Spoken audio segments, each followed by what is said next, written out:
네, 안녕하세요. 한국콘텐츠진흥원 웰컴 웨비나에 오신 걸 환영합니다.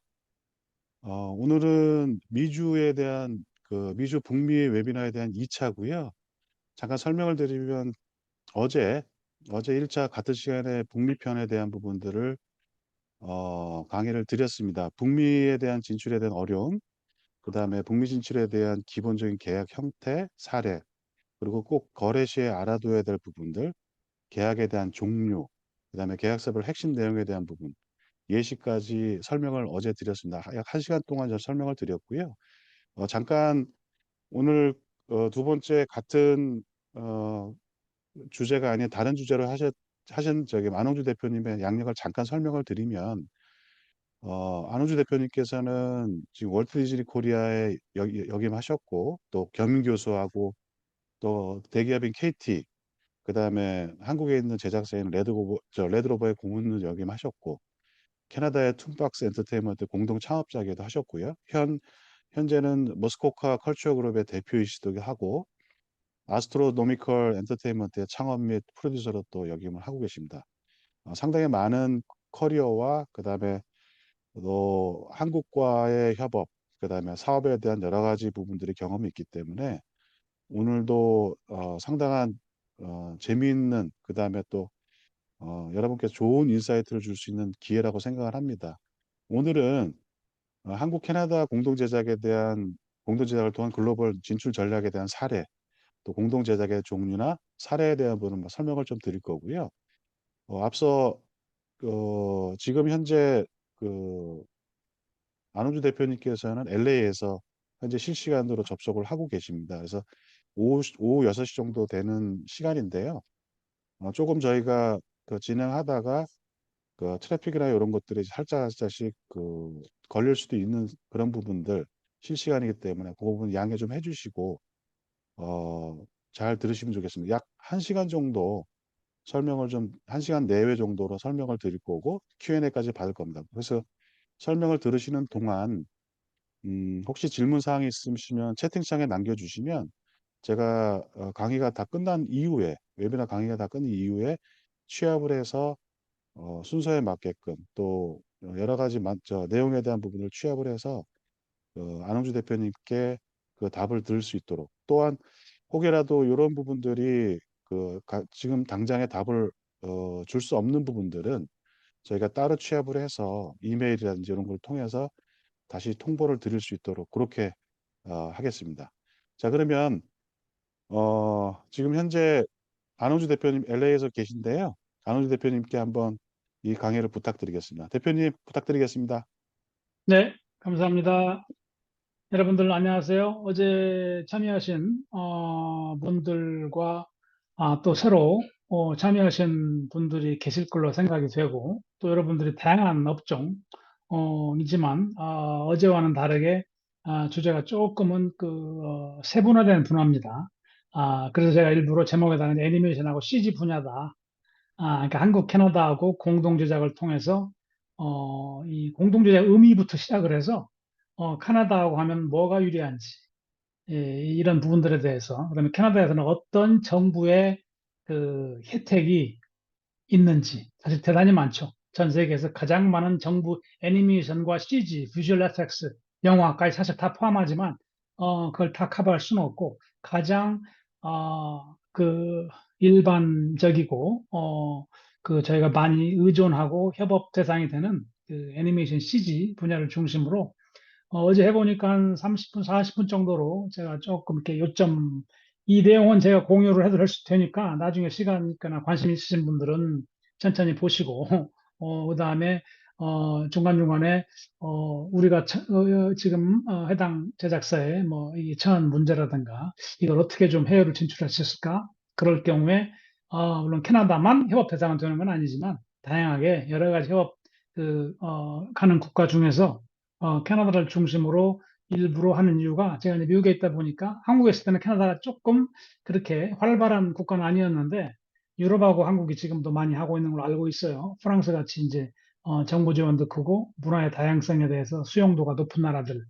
근데 캐나다가 이제 제가 미국에 있다 보니까 가장 일차적으로 협업, 협력, 공동 제작에 대해서 대상이 되는 1차 후보이기 때문에 그리고 저는 실제 이제 캐나다에 2년 동안 거주를 하면서 토론토에서 직접 이제 참 몸으로 체험을 했기 때문에 8, 9년 전이지만 지금도 달라진 건 거의 없이 예, 그렇습니다. 여러분 알아두시면 혹시 애니메이션 분야, CG 분야, 비주얼 에펙스 분야에서 캐나다하고 뭔가 있다.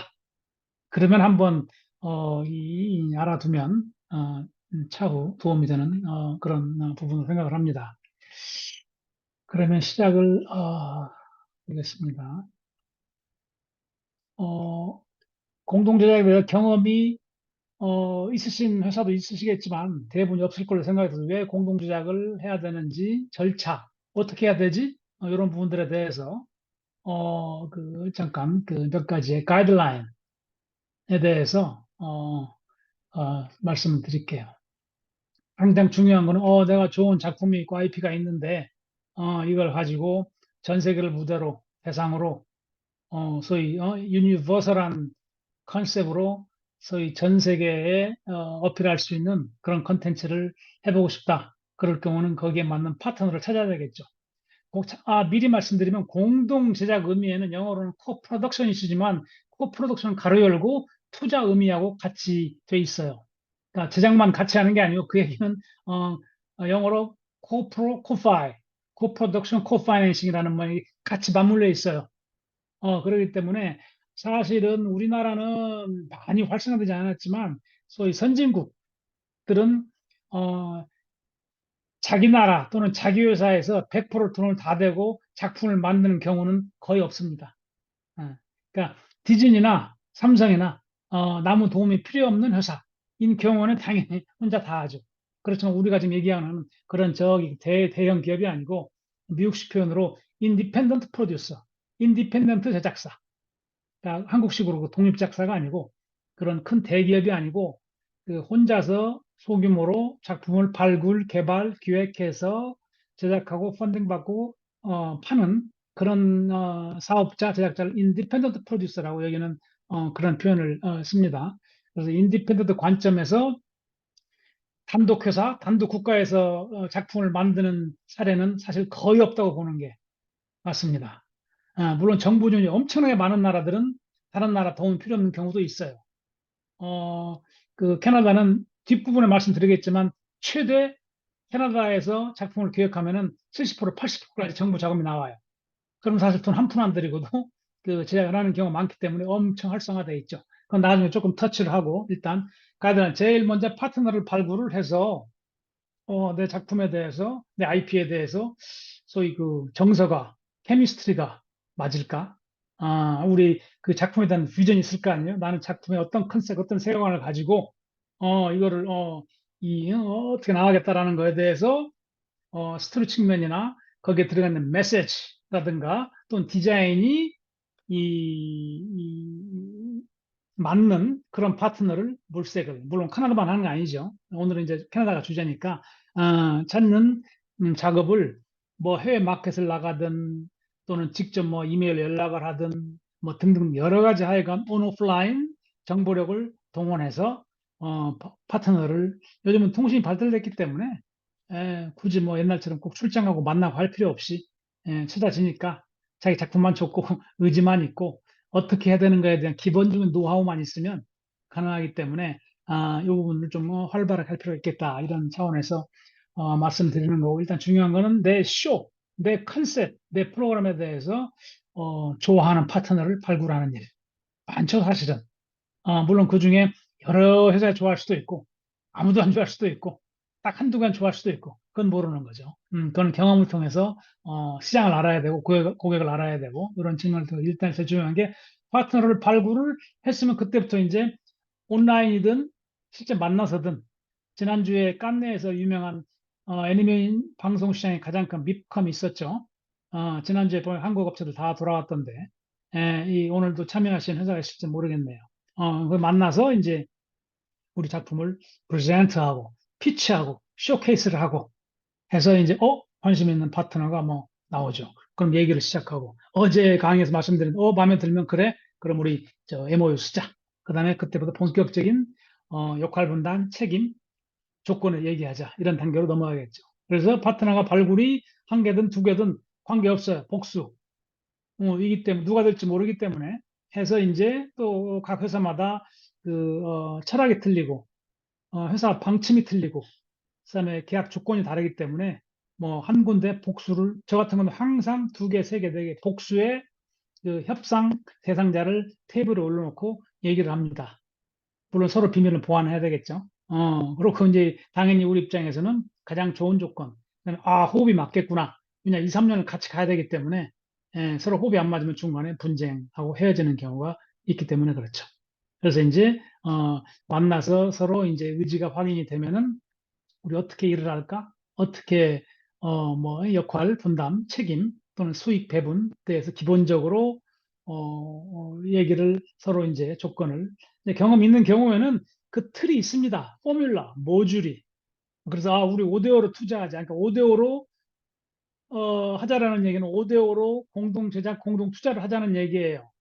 애니메이션이든 뭐 영화든지 간에 제작비가 뭐 5억, 10억이 되는 게 아니고 최소한 50억, 100억, 200억이 보통 제작되기 때문에 한 회사, 한 나라에서 그걸 다 충당하기는 거의 불가능하기 때문에 그래, 우리 5대5로 합시다. 그러면 우리 쪽에서도 내 쪽에서도 5대5 50%를 분담할 수 있는 과연 역량이 있는지가 이제 머리에서 회전이 되겠죠.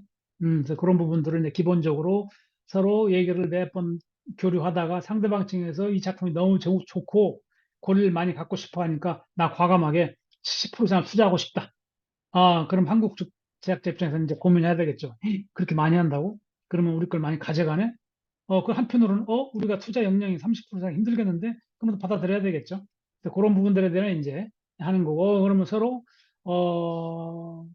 개발, 제자, 어제 그 강의 중에 어느 분이 그 질문하신 것 중에 굉장히 저로서는 머리에 남았던 질문이 공동 개발과 공동 제작의 차이점이 뭡니까? 라는 매우 중요한 사실 질문 어느 분이 하셨는지 모르겠지만, 제가 얘기하는 거는 이렇게 법적 계약이라는 게 바로 공동 제작합시다가 아니에요.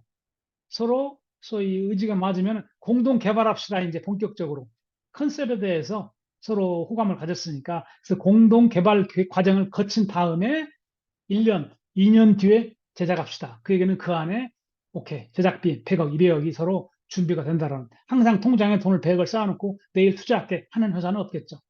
한국도 마찬가지고 특히 한국처럼 요즘 시장이 어려운 경우에는 자금을 마련해야 되니까 상대방이 100%더 투자한다고 하지 않는 이상 그러면 거의 다 모든 걸 가져야겠죠. 100% 투자하면. 그래서 이런 부분들을 이제 변호사, 경험 있는 변호사 하고 이제 기본적으로 협의를 해서 변호사가 영문 계약서도 볼 줄 알아야 되고 어떤 인터내셔널 국제적인 관리 이런 거를 좀 아는 변호사가 있어야 하는 거고 뭐 코카나 또 정부 관련 기관에서 자문도 기본적으로 제공하는 걸로 알고 있으니까 이런 부분들에서 이제 기본적인 서로의 관계, 계약 조건들에 대해서 논의하는 단계로 넘어가겠죠.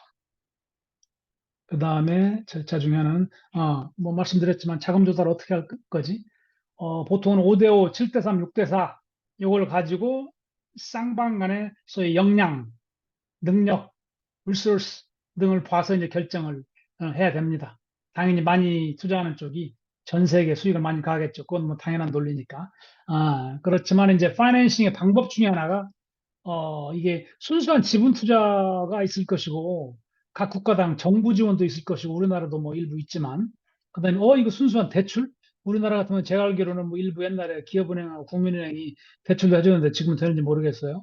그다음에 뭐 현물 출자 우리는 어차피 직원들을 월급 나가는 사람들이니까 약간 그 좀 슬로우할 때 이 현물 출자로 해서 현금은 없으니까 이런 거를 이제 믹스를 어떻게 하지? 소위 파이낸스 믹스를 어떻게 할지에 대한 고민들이 같이 이루어지죠.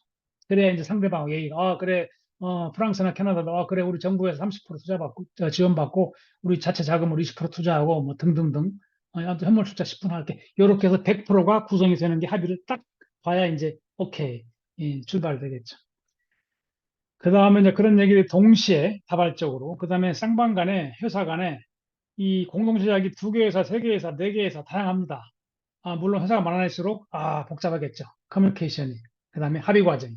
두 개면 제일 좋겠지만 어쨌든 보통은 두 개 회사로 해서 그러면 각 회사의 가불 간의 역량이 무언지를 서로 알고 논의한 다음에 그래, 당신네 회사에서는 이 역할을 하고 우리는 이렇게 하고 아무래도 영어로 쓰는 대본이기 때문에 일반적으로는 그래, 대본 쓰는 건 당연히 미국 작가. 그래 전 세계로 나갈 가능성이 없겠죠. 그렇지만 한국도 이제 미국에서 쓴 대본을 가지고 소위 같이 크리에이티브 논의를 할 수 있는 그런 거는 당연한 과정으로 들어가겠죠. 그렇지만 디자인은 우리 쪽에서 처음에 시작을 했으니까 당연히 우리 쪽에서 아트 디렉션이 들어간다. 뭐 이런 부분들의 기본적인 그런 프리 프로덕션과 중간에 소위 애니메이션 프로덕션, 지금 애니메이션 예를 들자면 포스트도 영어로 더빙할까요? 미국은 이제 푸시 녹음이라는 게 없습니다. 하기 때문에 그 프리할 때 녹음이 들어가거나 뭐 일부 후시하는 TV물 같은 경우에는 후시 녹음도 하지만 극장용은 100%그 프리 스토리보딩 할 때 소위 녹음이 다 들어가기 때문에 이런 부분들 과정을 알아서 쌍방 간의 역할 분담을 하겠죠. 그래서 양쪽에 공동 프로듀서가 소위 책임자가 딱 나서서 그 밑에 팀을 데리고 작품의 컨셉, 디자인, 스토리텔링에 대해서 공동 논의를 하고 합의를 하고 협의를 하고 뭐 이런 것들을 총괄적으로 진행하는 과정도 논의가 돼야 된다. 이런 말씀을 드리고, 그 다음에 당연히 일정. 일정은 사실은 뭐 어느 나라든지 간에 대부분이 어떤 포메이션에 따라서 11분짜리가 26개인지 52개인지 5분짜리 10개인지 대본이 없는 난 버벌인지 아니면 극장용 90분짜리인지에 따라서 근데 일반적으로는 개발 기간을 제외하고 순수한 제작 기간은 18개월, 24개월, 를 넘어가면 이거는 좀 문제가 있는 극장용이든 그다음에 TV 시리즈 11분짜리 52개도 뭐 대충 한 달에 그러니까 양사의 역량에 따라서 한 달에 에피소드를 몇 개씩 소위 뽑을 수 있을까에 대한 것들이 논의가 되겠죠. 그래서 오케이. 그렇지만 보통은 2년 정도면 딜리버리가 그러니까 완성이 되는 거를 중심으로 해서 그 일정을 일정표를 만들죠. 그 다음엔 항상 논의가 되는 게 문화적인 차이. 당연히 한국하고 미국하고 프랑스하고 뭐 아프리카하고 다 다른 것들이 있죠. 이런 부분들에 대해서 사전에 이제 이거는 경험과 뭐 자료 조사를 통해서 한국에도 에피소드가 많이 있죠. 공동 제작은 아니지만 한국의 작품들이 해외로 나가기 전에 또는 나가서 협의 과정에 한국에서는 통하는 문화인데 그러니까 언어나 액션이나 어떤 상호 이런 관계들이 해외에서는 도저히 이해가 안 되는 말이 안 되는 이런 부분들은 이제 사전에 논의가 되고 한국에 좋은 작품이 있는데 막판에 해외에서 이거 구매 불가 나오는 경우가 어떤 부분들 때문에 이거를 삭제하거나 빼지 않거나 못한다 뭐 이런 부분들이 종종 나옵니다. 그래서 이런 부분들은 여러분들 사실은 공부와 경험을 통해서 서구 문화라는 게 또는 뭐 남미 문화라는 게 뭐 좀 이슬람 문화라는 게 상식적으로 뭐 이슬람 문화에 돼지가 나오면 안 되고 또는 뭐 등등등 이런 기본적인 것들 있죠. 또는 그 인종차별적인 요즘 민감한 이런 부분들이 사전에 언급이 되겠죠. 그다음에 언어는 사실은 뭐 어차피 글로벌 북미 시장을 중심으로 하면 누구나 뭐 영어를 우선순위로 하면서 각국 한국어는 이제 한국말로 별도로 제작이 끝난 뒤에 하는 거고 그 다음에 이제 중간중간에 품질 관리, 제일 중요한, 프리 또는 애니메이션 제작 과정에, 소위 그 오케이가 떨어져야, 어프로가 떨어져야 그 다음부터 넘어가겠죠. 이런 부분들에 대해서 어떻게 이제 프로세스를 쌍방 간에 또는 다중 간에 가질 것이냐, 이런 부분들에 대한 논의가. 그러니까 양쪽에 대표 프로듀서가 한 명씩 있어야 되겠죠. 그래야 각 국가에 있는 감독, 작가, 아티스트 등등등 스태프들에 대하고, 내부, 소위 코디네이션을 하겠죠. 그 다음에 뭐 계약 구체적인 협의가 들어가면 수익을 어떻게 나눌 것이냐, 투자와 투자 대비로 나눌 것이냐, 뭐 단순히 그렇게는 되지 않죠.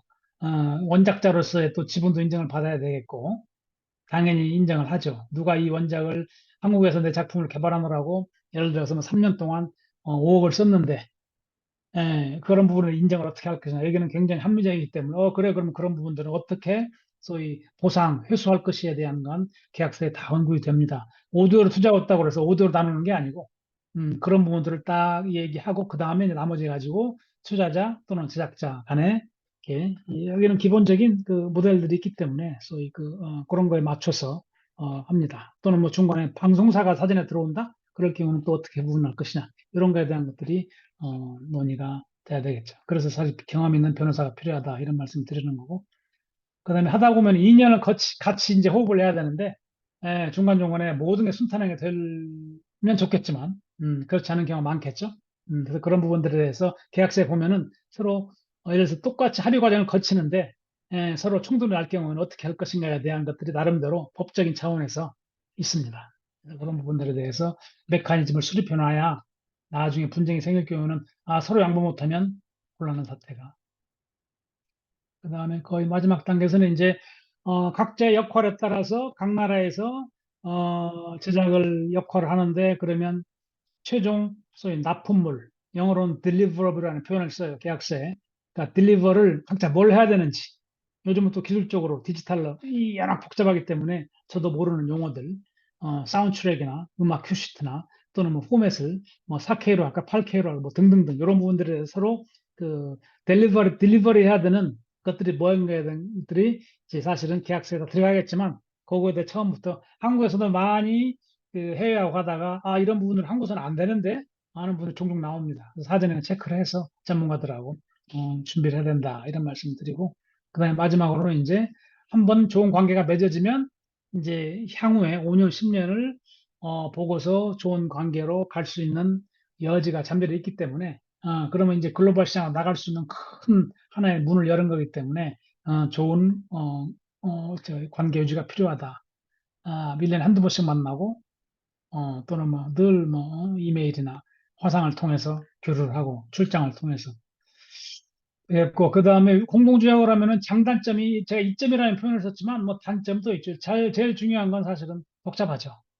혼자 할 때는 혼자 다 했는데, 이 둘이 셋이 하려니까 일단은 커뮤니케이션, 팀워크가 맞을까? 이런 부분들이 우리나라 조금 부족한 부분인데, 여기서는 많이 이제 소위 어, 여러 명이 여러 회사가 이게 다 국가가 같이 모여서 협업하는 시스템들이 꼭 뭐 언어가 뭐 쉬워서라기보다는 그런 부분들에서 많이 이렇게 돼 있는 것 같아요. 저도 뉴욕에 있으면서 그런 걸 많이 느꼈는데, 일단은 다양한 크리에이티브를 공부할 수 있는 기회가 된다라는 게 사실 제일 어떻게 보면은 창작자, 제작자는 제일 중요한 게 항상 오픈 마인드 돼서 나보다 더 좋은 아이디어와 다른 문화를 경험할 수 있는 기회가 있을까라는 게 사실은 뭐 창작 제작자들의 기본적인 저는 마인드라고 생각을 해요. 딱 내게 최고야 뭐 이런 방식보다는 이런 부분들에 대해서 좋은 경험 기회가 되고, 당연히 한국 또는 아시아에서만 저 시장을 봤었는데, 당연히 소위 선진국 서구의 파트너가 들어오면은 그 대륙 또는 북미를 포함해서 진출할 수 있는 가능성이 훨씬 높아지겠죠. 그 다음에 뭐 현실적인 이점은 100% 투자를 어떻게 합니까? 특히 프랑스나 또는 프랑스는 그러니까 유럽은 다 EU 유럽 연합 차원에서 지원이 두 개 있죠. 유럽 연합 차원의 지원이 각 국가 지원이 있고, 캐나다나 미국은 사실은 이게 연방 정부잖아요. 우리나라 뭐 전라북도 경상남도가 따로 있지만 사실은 지방 재원이 약하지만, 여기는 그 스테이트라는 영어로 스테이트라는 표현을 쓰잖아요. 국가. 우리가 별도 스테이트 국가였는데 그 페더럴이 연방 정부. 그래서 이제 뒤에 말씀드렸지만 캐나다는 주별로 그 독자적으로 다 이걸 지원해요. 그리고 정부는 소위 내셔널 또는 페더럴 차원에서 추가 지원, 이래서 이제 이 지원상을 받아서 그 하기 때문에 뭐 공동 제작에 대한 의지와 맞으면 캐나다든 유럽이든 50%, 70% 투자 기여하는 건 그렇게 어렵지 않아요. 그 절차만 잘 준수하면. 한국에서는 예를 들어 여기서는 평균 원 시즌 제작비가 최소한 100억인데 10 밀리언, 그럼 100억이 넘죠. 100억인데 한국에서 100억 누가 될 수 있겠어요? 투자비를 50억도 힘들 텐데. 그러면 캐나다가 기꺼이 50억, 70억 될게. 그래? 그럼 우리 뭐 30억만 조달할게. 제가 한국 거 10년, 20년 전에 스페인하고 그 제가 했던 작품들도 70%씩 투자를 유치하고 그랬어요. 왜냐하면 한국에서 50%도 쉽지 않기 때문에 현실적으로. 그렇지만 최소한 20, 30%는 넘어야 한국산임을 정부에서 인정받기 때문에 그런 부분들은 좀 염두에. 그래서 위험을 감수하고 문화적 다양과 진정성을 배울 수 있는 기회고, 당연히 비용 효율성, 다른 나라가 훨씬, 그러니까 우리나라보다 선진국 잘 살지만 정부 지원이 30% 이상 최소한 되기 때문에 우리나라보다 어떻게 보면은 비슷하거나 싼 경우도 하다해요. 그래서 이런 부분들도 염두에 두고 얘기할 필요가 있다. 인센티브 얘기가 이제 본격적으로 뒤에 잠깐 나올 거예요. 소위 영어로는 여러 용어를 쓰지만 저희가 매일매일 써오는 텍스 크레딧, 또 리베이트라는 표현으로 그냥 딱 통일합니다. 아, 그럼 무슨 얘기인지 알아? 아, 정부에서 세제 지원을 해주는구나. 뭐 전문적으로 학술적으로 들어가면 차이는 있겠지만 저희 그냥 일반 업계에서는 그냥 텍스 크레딧이 얼마 몇 프로 주냐? 아, 그러면 캐나다에서는 무조건 30에서 50%는 무조건 준다. 뭐 이런 부분들.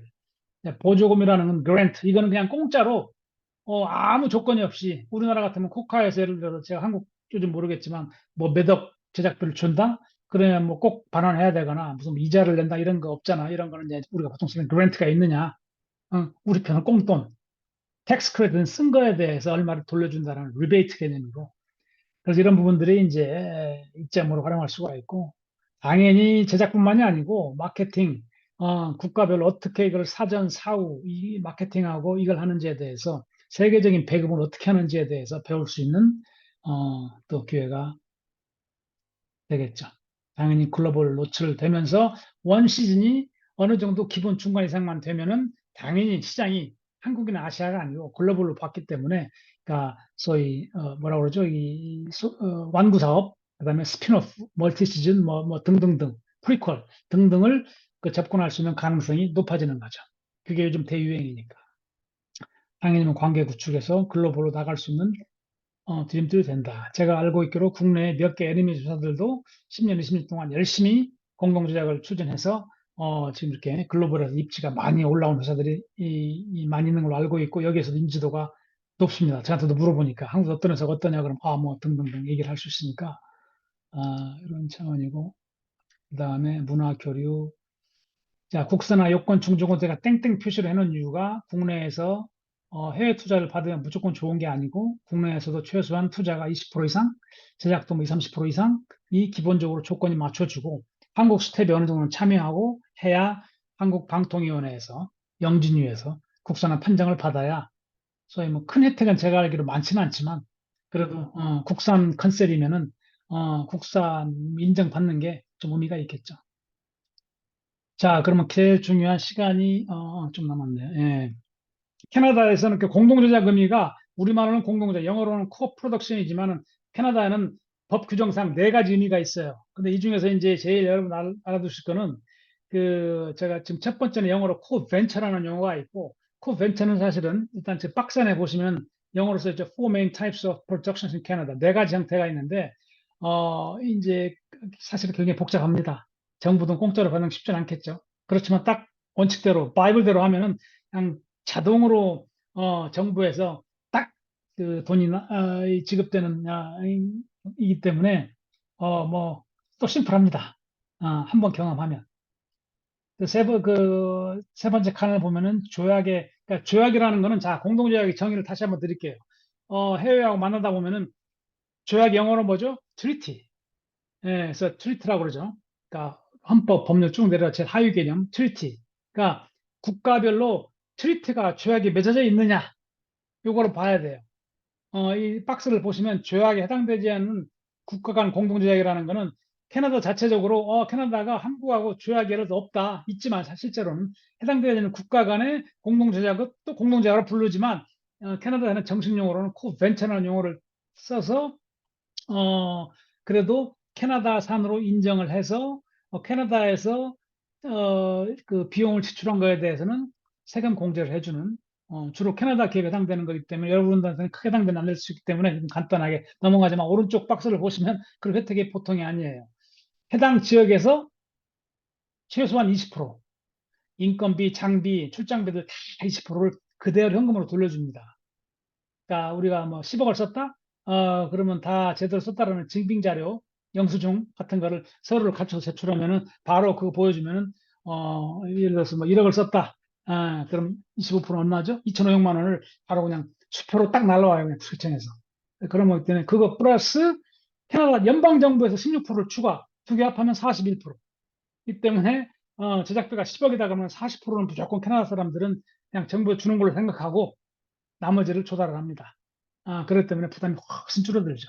이게 코벤처지만 해외 기업에는 크게 적용 안 되지만 참고로 캐나다는 네 가지 형태 중에 코벤처. 제가 캐나다에 있을 때도 작품 제작할 때 코벤처로 할까, 두 번째, 세 번째 설명드리는 그 내용으로 할까 고민을 많이 했었지만, 두 번째, 이게 이제, 여러분들이 한국하고 캐나다 간에는 문화부, 정부 간에 조약이 체결돼 있어요. 오래전에. 그러니까 트리티. 그래서 이걸 영어로는 Treaty Based Co-Production. 그러니까 트리티에 바탕을 둔. 이거는 정부가 개입해요. 까다롭죠.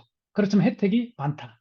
장단점이 있겠죠. 보시면은 읽어보시면 아실 거예요. 제가 간략하게 해당을 보면 캐나다는 54개국을 체결돼 있으니까 사실은 미국을 제외한 웬만한 중진국, 선진국은 체결돼 있죠. 우리나라도 한 10년, 20년 전부터 이제 그 공동 조작 조약을 체결하려고 영화, 드라마, 애니메이션 등등등 분야를 계속 문체부에서 이걸 해온 걸로 알고 있어요. 그래서 그거를 웬만한 저희도 미국을 제외한 중선진국하고는 체결이 돼 있어서 하는데 한국은 그렇게 활성화되지 여러 가지 사실 혜택이 다른 나라에 비해서는 많지가 않고 언어의 문제, 시간 걸리고 이런 부분들 때문에 있지만 일단은 제가 캐나다로 오늘 별도로 한 이유가 이제 제 컨텐츠 협의해서 그동안에 한국 업체들이 주로 이제 프랑스나 유럽하고 많이 활성화되어 있는데 캐나다도 사실은 오랜 기간 동안 수십 년 동안 굉장히 활성화되어 있고 한국의 이상이 한 10년 사이에 엄청 높아져 있기 때문에 캐나다에서도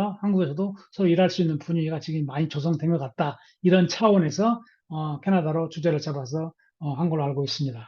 자격 요건을 보시면은 뭐 가운데 칸 위에 보시면 예산에 대해서 최소 20%를 기여를 우리나라 같으면 각 나라별로 해야지만이 그 나라 산으로 인정을 받아요. 왜냐 국가 간 조약에 기반으로 제하기 때문에 나라에서 정한 영화진흥위원회하고 방통위에서 내세운 그 영어로 requirement 충족 조건이 있어 필요 충분 조건이 거기를 맞춰야지만이 국산화 인정해서 영화 배급할 때나 방송국에 판매할 때도 당연히 국산이기 때문에 판권료를 훨씬 많이 주죠.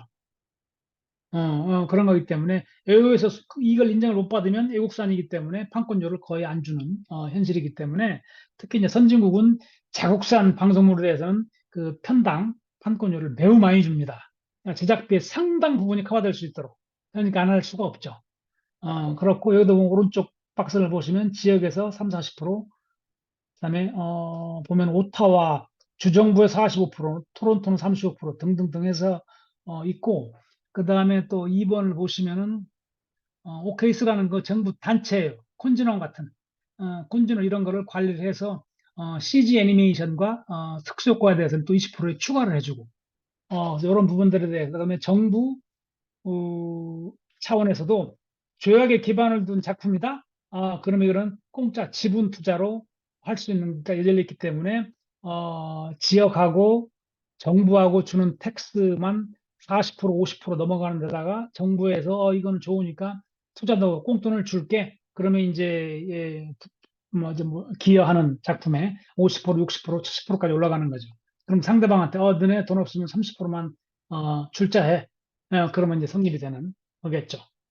그런 상황이니까 이 조약에 기반을 둔 공동조약은 이걸 가지고도 이제 굉장히 뭐 얘기하고 논의하고 공부해야 될 게 많지만 여러분들이 제일 오늘 한 시간, 짧은 시간 내에 염두에 두실 거는 이건 아마 여러 가지 검색하고 혼진원이나 정부기관, 대학 등에 수년 동안 그 조사를 많이 해왔기 때문에 또 국내는 캐나다하고 제가 알기로 조약에 기반을 둔 사례는 없어서 제가 오늘 말씀 못 드리고 캐나다하고 협력을 해서 그냥 쌍방간에 조약이 아니고 협업을 통해서 작품을 한 경우는 몇 건 있는 걸로 알고 있어요. 그렇지만 조약 기반을 둔 것도 이제는 좀 한국도 업그레이드하는 차원에서 그다음에 북미 사실은 미국 시장을 진출하기 위한 제일 효과적인 방법을 추천드리는 캐나다를 통해서 캐나다는 거의 미국하고 이렇게 한 나라처럼 움직이기 때문에 모든 게 북미의 메인스트림에 들어간다는 보장은 없지만 굉장히 유리하죠. 제가 10년 전에 캐나다의 토론토에 스튜디오를 셋업을 하고 거기서 영화를 만들어서 북미 시장을 개봉할 수 있었던 게 그래서 사실은 그때 판단 캐나다를 통해 의회 진출해야 되겠다. 미국은 너무나 복잡하고 어렵고 돈이 많이 들기 때문에 그다음에 제일 중요한 저도 이제 캐나다에 있으면서 뭐 100억 정도 썼다면 한 30 몇 억 정도는 항상 끝난 뒤에 정부에서 바로 제 앞으로 대표한테 한 장짜리 수표가 날라오니까 그걸 가지고 은행에 집어넣었던 기억이 지금도 생생합니다. 그렇고, 그 다음에 공동조작 말고는, 이거는 우리나라처럼 그 나라 작품, 캐네디안 컨텐트. 이건 정말 캐나다 산만 인정받는 케이스. 이것도 비슷한데, 하여간 오른쪽 박스를 보시면 지방에서 3, 40%, 그다음에 정부에서 또 15, 20%, 합하면 이것도 결국은 한 50, 60%까지는 돈 걱정 없이 그냥 우리가 쓴 돈에, 전체 제약비가 아니에요. 이거 아니 오해하실 안 될 거고, 캐나다에서 쓴 돈에 당연히 자국 경제에 그 기여를 했다고 판단하는 거죠. 그거에 대해서 일정 부분은 그냥 현금으로 돌려준다. 그래서 리베이트라는 표현을 쓰는 거고. 그 다음에 마지막으로, 캐나디안 컨텐트 프로덕션 중에 순수한, 그러니까, 자기 IP가 아니고 공동제약을 통해서 자기도 투자하고, 자기도 지분을 갖는 그런 개념이 아니고, 캐나다로 외주가 전 세계에서 가장 많이 들어올 거예요. 북미에서 나오는 애니메이션 제작 물량이 제가 알기로 거의 뭐 반 이상은 캐나다에 있는 수백 개, 수십만 명의 애니메이션 회사들, 보유하고 있는 회사들로 가고, 이제 캐나다에서 빠지면은 그게 이제 유럽은 거의 가지 않고, 일부도 가긴 가죠. 비싸니까. 그리고 뭐 아시아로 빠지고, 일본으로 빠지고, 2D, 아니메 북은 일본으로 빠지고, 그게 한국으로도 빠지고, 그래서 하여간 외주를 하는 경우에도 캐나다에 썼다. 그러면 최소한 3, 40%는 무조건 돌려줍니다. 그래서 제가 몇 년 동안 최근에 한국 가면서 여력 있는 회사 보고 캐나다 회사를 차려라. 백교 회사 보니까 어, 막 차렸다가 돈 배당 날리고 철수하는 회사들이 있던데, 어제 북미 말씀드린 것처럼 사전 준비, 공부, 조사, 현지 누구 파트너 이런 걸 통해서 공부한 다음에, 왜냐면 한국이 워낙 인건비가 높아져서 캐나다에서 조금 비싸게 하더라도 정부에서 산업 돌려주기 때문에 인건비에 큰 차이가 없다. 물론 한국으로서는 좋지 않겠죠. 일이 빠져나가니까. 두 번째로는 그래서 한국에서도 그런 제도를 최소한도 구비하는 게, 우리 제조업 지금 해외로 빠져나가는 것처럼 애니메이션도 빠져나가는 것을 좀이라도 막을 수 있는 그런 게 되겠죠. 그 두 번째로는 이제 미국을 진출할 수 있는 가장 근인재 국가이기 때문에, 우리가 일본, 중국 지난 것처럼 미국으로 항시 실시간으로 동향이 어떤지 진출할 수 있는 뭐 근거가, 마케팅도 사실은 미국하고 캐나다는 같이 해, 한 나라처럼. 우리가 노스 아메리카, 북미 그러는 이유가 배급할 때도 동시개동, 마케팅도 같이, 이런 개념이기 때문에 아무래도 비용적인 측면, 그 다음에 실질적으로 마켓에 진출할 수 있는 가장 효율적인, 아무래도 프랑스, 영국에서 만든 거는 미국 들어가는데 거리상, 문화상 좀 차이가 있어요. 언어도 틀리죠, 사실은. 프랑스는 프랑스. 물론 영국은 영어를 쓰지만 또 미국 영어하고는 너무 다르기 때문에, 그런 측면을 감안하셔서, 외주 제약도 아까 말씀드린 조약에 기반으로 된 공동 제약이 제일 유념해 둘 자기 IP를 가진 경우에. 그렇지만 한국에서 요즘 외주하기 힘들다는데, 아시아로 외주를 많이 주지만, 좀 불안한 케이스, 퀄리티, 그다음에 뭐 등등등 문제 있으면, 캐나다에 대해서도 제가 2, 3년 동안, 3, 4년 동안 한국을 가보니까 몇 개 회사들은 고민을 하고 있는 걸 봤어요. 하여간 이것도 염두에 두시면, 저희 토론토에 회사 있을 때도 이런 지원을 단순하게 캐나다 제작만 하는 경우에는 이게 한국 기업에 관계없어요. 캐나다에 돈을 썼기 때문에 무조건 3, 40%는 돌려줍니다. 바로 그냥 현금으로. 그래서 그 지역 소속 정부하고, 그다음에 중앙 정부하고 중복되는 게 아니고 이중으로 해줍니다. 아무래도 이제 국가가 이런 컨텐츠, 이런 분야에 대한 그 비중이 높고, 예산이 재정이 있기 때문에 가능한 거라고 제가 생각을 했습니다. 그다음에 뒷부분은 시간이 거의 돼가니까, 이거는 제가 이 자료를 어제서야 보다가, 지난주에 밉컴이 끝났죠. 전 세계에서 가장 많은 사람들이 몰리는, 바이어와 셀러들이 모이는 밉컴. 이번 잡지에 이게 키즈 스크린 같은데, 키즈 스크린에 매달 보면은 공동 제작자를 찾는 기사가 떠요. 이 보면은 이제 제목이 밉컴 에디션이죠. 그래서 몇 작품만 제가 보면 빨간 줄 그어놓은 케이스가, 아, 이게 보면은 나중에 보세요. 여기 보면은 공동 제작자를 찾습니다. 딱 써 있어요. 자기네들은 딱 컨셉까지만 개발해 놓고, 예산이 뭐 얼마죠 이게? 첫 번째는 예를 들어서 뭐 한 100억, 한 50억 정도 되네. 3.8밀리언이니까. 그러니까, 공동 제작자를 찾습니다. 그런 식이고, 빨간 줄 보시면은, 이거는 또 뭐, 댄스 스트리트인데 이것도, 지금 초기 단계 디벨롭 중이니까, 그러니까 내 한국 회사한테 오랜 기간 동안 경고는 아니고, 뭐, 어드바이스 해준 게, 자기 돈이든 정부 돈이든 너무 개발하지 마라. 왜냐, 대부분의 개발된 거는 해외에서 보면 다 엎어버리거든요. 그거를 다시 하자고. 그러면 그게 낭비죠. 그래서 기본적으로 그것도 틀이 있어요. 기본 컨셉, 트리트먼트, 스프링보드, 그다음에 뭐 1분짜리 영상물 정도. 여유 있으면 한 두어 편 정도의 그 시리즈 같은 대본 그 이상은 하지 말아야 돼요. 그거 이상을 준비하는 거는 제가 볼 때는 100% 낭비이기 때문에 근데 이제 모르는 경험이 없는 경우에는 만들어야 뭐 좋은 줄 알고 뭐 계속 막 시나리오를 개발하고 이런 경우에는 해외에서는 그러면 만약에 컨셉을 바꾸거나 세계관을 바꾸거나 그 저 에피소드를 바꾸면 이제 상대방한테는 이 피해가 가니까 이 사실은 좀 꺼려지는 거죠. 그래서 지금 어느 단계 와 있냐 그런 질문을 많이 해요. 스테이터스가 그러니까 디벨롭먼트 영어로 개발 디벨롭먼트가 어느 단계냐를 따져서 예를 들어 제작에 들어갔다 그러면 바로 돌아서죠. 필요 없으니까 만날 필요가. 그래서 그런 부분들 염두에 두셔서 공동체계라는 거는 그런 개념이다. 두 번째 마지막 페이지도 보시면 뭐 그렇습니다. 자기들이 개발한 디자인과 기본 컨셉, 글자로 러프한 컨셉이죠.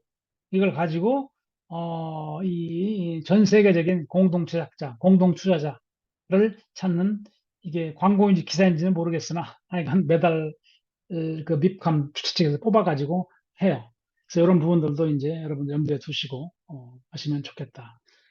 이렇게 말씀드리고 시간이 좀, 예, 적당한 것 같습니다. 혹시 질문이 있는지 모르겠지만, 현실적으로 여러분들이, 구상을 하고 있거나, 계획이 있거나, 또는 경험이 있으신 분들도, 그동안에, 캐나다하고는, 협업 또는 조약에 근거를 둔 공동체가 활발하지 않았으나, 좀 제가 볼 때는 적극 좀 권유를 주로 프랑스, 스페인, 영국 뭐 등등하고 많이 하거나 주로 한국은 옛날에는 중국어가 됐지만 중국은 문을 닫았고 아시아는 말레이시아 정도 그다음에 요즘은 태국, 인도네시아도 조금 문을 열리기 시작하고 있고 뭐이 정도 이거는 초이스가 없어요. 근데 미국 시장을 들어오려면은 캐나다하고는 제 1순위 그다음에 유럽 2순위 지원도 많고 뭐 등등등 차원에서 캐나다의 인재는 좀 들여다볼 필요가 있겠다. 이런 차원의 말씀을 드리고 일단은 제 강의는 마치고 Q&A로 넘어가겠습니다. 네, 고생하셨습니다. 약 40분 정도 설명을 주셨는데요. 전체적으로 이제 공동 제작에 대한 부분들에 대한 규정, 그다음에 규약, 그다음에 여러 가지 사례들의 부분들을 말씀을 주셨고, 또, 이 세제, 캐나다 제작사에 대한 세제 공제를 통한 한국 콘텐츠화에 대한 접근성, 그다음에 접근성에 대한 부분들은 쉽게 접근할 수 있는 부분들, 그다음에 이 공동 제작에 대한 기회, 이런 부분에 대해서 설명을 좀 주셨고, 무엇보다도 한국이 가지고 있는 여러 가지 이제 전반적인 콘텐츠에 대한 위상 자체가 높아 있기 때문에 전체적으로 이런 기회 자체를 캐나다하고 갖는 것이 궁극적으로는 이제 북미, 그러니까 캐나다하고 협업을 하는 것이 곧 글로벌로 가는 길이다라는 그런 취지의 그 강의셨고, 또한 제가 기억하기로는 2011년도인가 2012년도 이후로는 사실은 캐나다하고 공동 제작을 한 게 없는 걸로 제가 알고 있는데, 요런 기회를 통해서 마켓이나 이런 걸 통해서 좀 더 많은 기회를 갖고, 그다음에 공동 제작에 대한 부분들을 기회를 가졌으면 하는 바람입니다. 이런 주제로 말씀을 드렸고, 제가 이제 중간중간에 Q&A를 이제 받으려고 하는데 질문이 없으신 것 같아서 그래. 제가 개인적으로 한번 저도 같이 들으면서 좀 궁금했던 부분을 한번 말씀을 드리겠습니다. 이게 두 가지를 복합적으로 제가 한번 질문을 좀 드리고 싶은데요. 네. 하나는 이제 음, 캐나다가 가지고 있는 어, 세제 혜택에 대한 부분이 궁극적으로 이 한국 애니메이션 기업과 협업을 할 때 체감적으로 이렇게 체감적으로 다가설 수 있는 이점이 무엇인지, 그러니까 왜 그 캐나다의 저기 막 그 세제 혜택이 한국하고의 그 공동 제작에 대한 부분들이 이점이 있을 수 있는지에 대한 부분하고 그 이제 연계해서 통상적으로 이제 공동 제작을 예전 같아도 저도 이제 예전 같은 경우 보면 아까 말씀하신 샐러리나 이런 부분들 때문에 서로 간에 버지팅이 잘 안 맞는 경우도 있잖아요. 가격이 예를 들어서 인건비가 한쪽에 너무 세서 한국의 인건비가 너무 낮고 해서 그다음에 전체적인 그게 이제 지분율로 프로젝트의 지분율로 이렇게 반영이 되고 해서 저희가 좀 약간 손해 본다는 그런 느낌도 없잖아 옛날에 있었고 그게 결과적으로는 투자자라든지 이런 여러 가지 부분에 대해서 회수를 해야 되는데 그런 걸림돌이 되기도 했지 않습니까? 네, 그런 부분들이 현재 이 샐러리나 이런 것들을 고려했을 때 이 공동 제작이나 이런 것들이 캐나다와 공동 제작을 했을 때 협업이나 이런 부분들이 궁극적으로 조금 예전보다는 훨씬 더 나아진 환경인지에 대한 부분을 좀 질문을 좀 드립니다. 제가 좀 복잡했나요? 아니요, 이해했어요. 예. 아주 현실적인 질문인데요. 맞아요. 그 말씀 정확해요. 예를 들어 한 10년 전 전후만 하더라도, 한국의 인건비가 지금처럼 엄청 높지 않았을 때는 서로 간에 예산 맞추기가 쉽지 않았어요. 근데 지금은 아시잖아요. 한국 네. 애니메이션 업계 중에 여러 가지 처한 문제 중에 가장 애로사항이 인건비가 너무 올랐다. 물론 뭐 다른 업계에 비해서 아직 낮겠지만, 물론 시장이 작아서 인재가 안 오는 경우도 있고 여러 가지 이유가 있겠지만 인건비가 많이 올랐기 때문에 제가 근래 한 몇 년 동안에 양 국가, 저희는 뭐 한국의 인건비도 보고 예산도 보고 그 캐나다도 보고, 미국도 보고, 유럽도 보고, 다 보죠. 말레이시아도 보고. 그러면 지금은 차이가, 뭐, 이렇게 엄청나게 나진 않아요. 1, 20%? 사실은 대졸자의 평균 임금만 보더라도 캐나다하고 한국하고 이제는 큰 차이가 없어졌어요. 한국은 왜냐 5년, 10년 사이 아시잖아요. 이 엄청 올랐기 때문에. 근데 사실 선진국들은 10년이나 지금이나 인건비나 이런 부분들이 물가 상승률 이외에는 오른 게 거의 없어요. 안정화돼 있었기 때문에. 우리나라나 중국이나 이런 나라, 소위 개발도상국 또는 중진국에서 선진국으로 가려고 하는 나라들 인건비가 당연히 많이 오르겠죠. 옛날에 금리 높았듯이.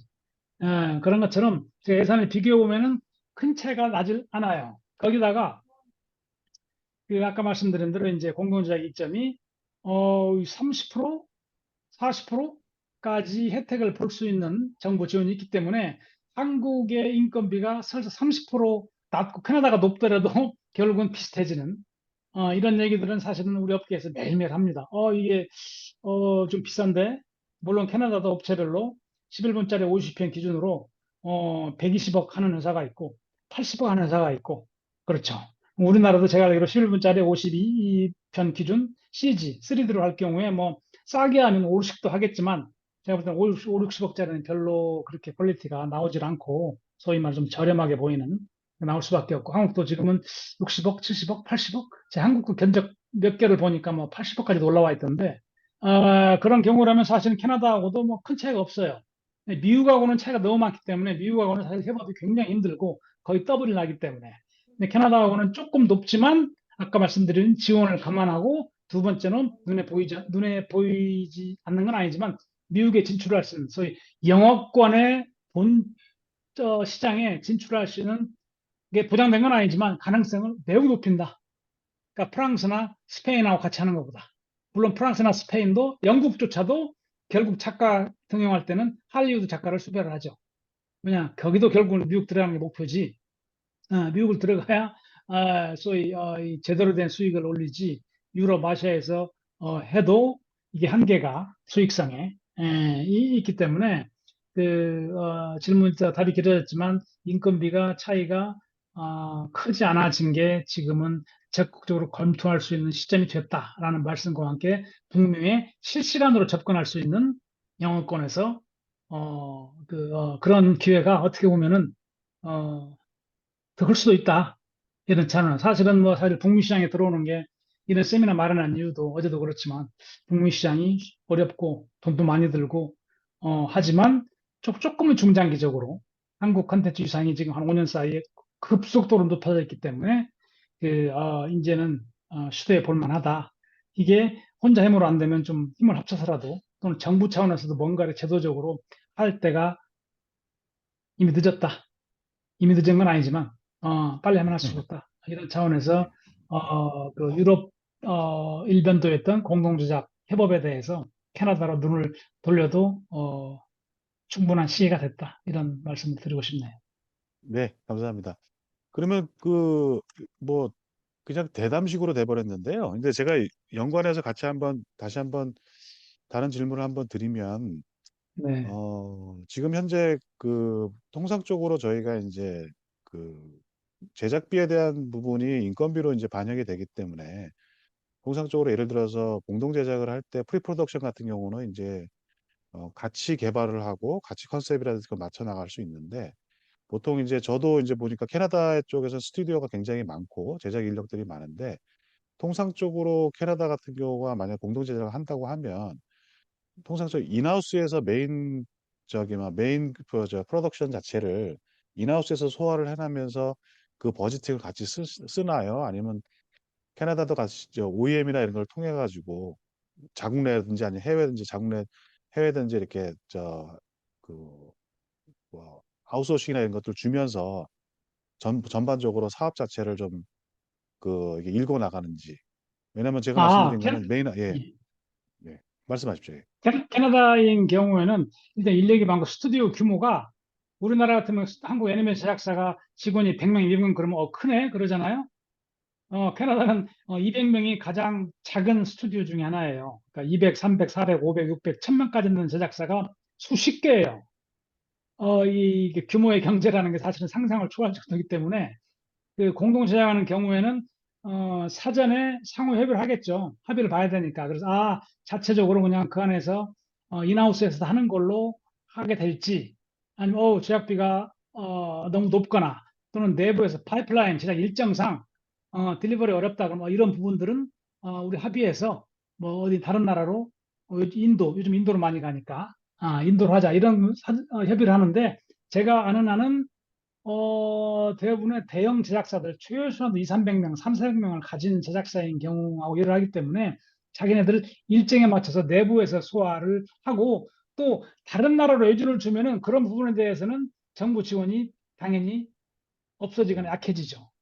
그냥 그 돈을 자국에서 쓰고 자기 나라의 고용 창출을 위한 취지이기 때문에 당연히 내부에서 소화를 충분히 해도 가능한 구조로 사실은 어, 돼 있습니다.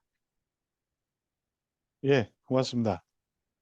어, 얘기를 나누다 보니까 꽤 시간이 오래 걸렸는데요. 혹시라도 대표님께서 여기 저희가 지금 들어오신 분들은 이제 애니메이션 스타트업도 계시고 중견 업체도 있습니다. 혹시라도 조금 뭐 예를 들어 조언이라든지 당부 말씀이라든지 또 뭐 인사이트를 주실 만한 말씀 있으시면 짧게 한 1, 2분 정도 좀 해주시면 감사하겠습니다.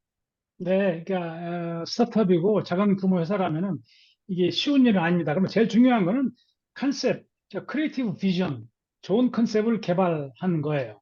이게 세계 시장을 모르더라도 이 자체가 우리 컨셉이 정말 기존의 기존의 가정용 애니메이션하고는 좀 다른 컨셉의 접근이다. 라는 것이 사실 제일 중요하고 이런 부분들을 위해서 아까 말씀드린 대로 너무 많은 투자와 고민할 거 없이 당연히 초기 단계 스타트업이니까 허리띠 졸라매면서 또는 정부 지원도 가끔 받아가면서 컨셉 개발, 캐릭터 개발, 인물 개발, 메시지를 뭘 집어넣을 것인가 정도. 그 다음에 여력이 있으면 1분짜리 동영상 하고 소위 에피소드별로 줄거리를 만들어서 좀 나이스한 그 바이블 만드는 과정까지가 제일 중요하다. 그 단계 이상 가는 거는 돈도 많이 들고 해외와 공동 논의할 때 그 이상은 그 차후 얘기이기 때문에 제일 중요한 건 준비한 전 초기 단계 컨셉과 세계관과 줄거리가 어필되는구나. 정말 달라 보이는데 이런 부분들이 중요시하니까 그런 게 비중을 두라는 말씀하고 두 번째 하나는 항상 해외 동향을 좀 살펴봐라. 그냥 바뀝니다.